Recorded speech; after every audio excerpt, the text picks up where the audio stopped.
Magandang umaga mga kapatid. Ito na. Dito ako sa shop ni Chito sa Tabuk, Mandaue. Mga kapatid, ito po ay shock absorber, no? Pag nagproblema po kayo sa mga unit po nila, lalo sa mga multicabs. Since ang multicab ay isang surplus galing po ng Japan. Pag ngayon ng problema po kayo sa mga shock absorber kasi lagutok, yun na ang problema. Ay mga kapatid, sabihin ko po sa inyo, medyo nihit, kumbaga bihira lang po ang mga surplus na itong assembly ng ganitong klase. Kaya bumili po ako ng brand new, kaya separate po itong hawak po ni Chito. Yung to pong shock mounting, separate po to. Kaya ito tinanggal namin yung spring. Tsaka meron si Chito dito sa Tabuk, meron siyang nagpabrikit po siya ng parang compressor, coil compressor, parang ganon na sa kanya. Ganito, ganyan yung klase, oh. Ayun, kasi ang gamit sa karamihan ay pinipress sa kanya ay ginagamitan lang ng compress. Kinukompress po yung spring, ganyan. Tapos hinigpitan through ratchet, no? Ayun si Chito. Si Chito ay isang kaibigan ko po na napakabait, supportive, no? Hindi kagaya ng ibang mga shop nito na paghintayin ka pa ng pabalakin ka pa ng next day, no? The following day. Ito inabangan ko, tapos nagpaalam po ako sa kanya na pwede ba akong mag-video. Pwede, sabi ni Brad Chito dito sa Tabuk. Ayan, no? Hinigpitan niya, no? Kinikompress po para ano po yung shock mounting, no? Ayun, kita nyo. Ano lang yan, diskarte lang pa.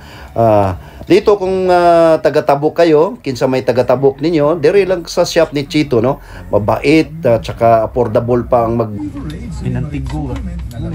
well experience kasi ito dati po siyang military sa Philippine Air Force, no? Isang sa technical side po siya. Isa po siyang aircraft technician, no? Mga eroplano to siya. Kaya nagretiro siya. Siya nang taga dumala dere sa shop ng kanyang daddy, no? Yan, minamount. Mabilis lang po, no? Mga igsoon, mga kapatid, talagang mabilis, hindi kagaya ng ibang shop. Hindi ko lang minimension yung ibang shop, kaya nandito kami.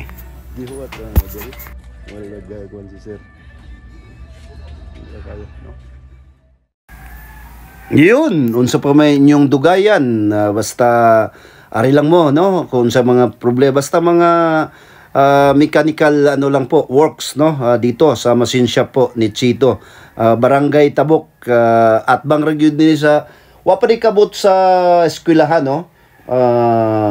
Kung going ka dito sa padung ka dito sa south part, kung north, lagpas pa sa eskwelahan, eskwelahan sa Tabuk, Tabuk, Barangay Tabuk, hapit na kini ikaduha na ning ikaduha na ning part unit nga gihimo gitrabaho ni Brad Chito, no? Sa ko nang gingon, ari na mo diri sa shop, sa machine shop ni Brad Chito.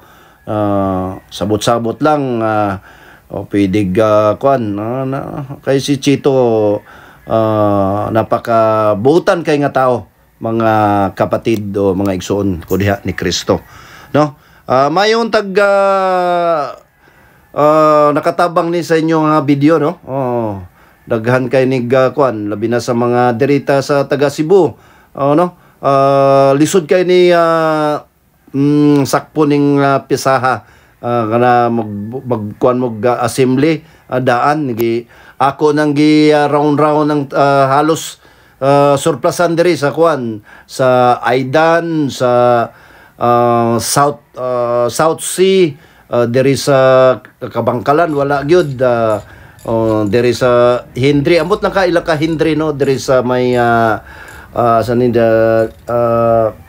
Liluan ba to siya, kalimot na ko asa na to siya kuan na basta.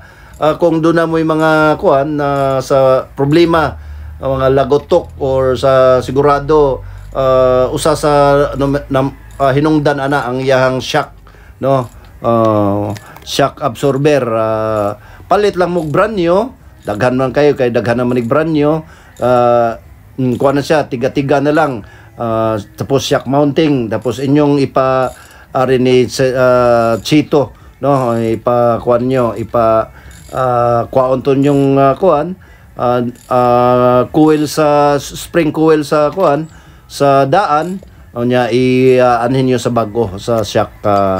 Ako nakapalit ko diri sa kuan sa image, no, diri sa Barangay Subang Dako sa Mandawi. Nakapalit ko aning kuan, merong maining klase made in Korea nga shock absorber, mo lahotay panig kuan kay replacement lang, pero mulat lahotay kaysa mo palit kag surplus, mangita pa ka sa didindiin na ka, mabot-abot nang ka wa gyapon kay pangitaon kay ni siya kay kinahanglan magyud siya kuan kaning kung manghinalan jud kag Japan, no, wa na gi kuan na ni sito, no, wa na gi pahugtan na.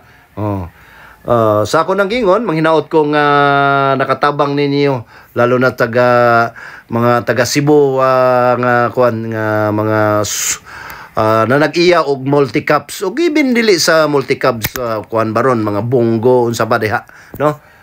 Daghan salamat sa pag kuan diri na. May God bless us all. Happy Saturday morning mga igsoon. Pero diri sa atong amigo na to, within more or less 20 minutes natapos ang isang shock, no. Yun, pasalamat tayo. Una-una, bago ko tapusin tong short vlog natin, una-una pasalamat po tayo sa Panginoong Diyos na binigyan po tayo ng magandang pangatawan at pag-iisip na magawa po natin yung mga bagay-bagay araw-araw. Maraming salamat, Panginoong Diyos. Pangalawa, sa mga subscribers natin, followers na hanggang ngayon walang sawa na nood sa mga videos natin. Maraming taos puso po akong nagpasalamat po sa inyo.